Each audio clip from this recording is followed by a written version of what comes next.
My name is Ian Lehn. I'm the founder of BOOSTane, a fuel engineering company built around gas-powered vehicles. It may seem obvious that I would oppose the ACC 2 regulations, which could mark the end of the type of engine powered by my product. However, my concerns stem as a volunteer for the Citizens for Climate lobby, but also from my background as an engineer and my passion for allowing the market to drive technology and progression. While I believe that electric vehicles will play an important role in our automotive future and need to continue to grow, I disagree with the overly aggressive timeline of this regulation and the false narrative that this is the only way for our world of transportation to reach the goal of zero emissions. We should allow technology and an open market for innovation to dictate the rate of adoption of EVs rather than political timelines.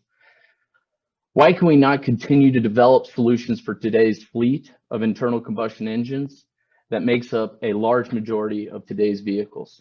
This regulation ignores the fact that internal combustion engines can be engineered to use several types of fuels, not just gasoline. For example, when we transitioned from leaded to unleaded gasoline, we kept the engine but changed the fuel. The same can happen now with low and zero emission fuel options such as biodiesel, synthetic fuels, and just mentioned hydrogen that can be dropped into our current fleets and into our current infrastructure. These solutions don't just place hopes on solutions by 2035, but addresses the current fleet of vehicles on the road today, effectively bringing solutions to internal combustion engines now.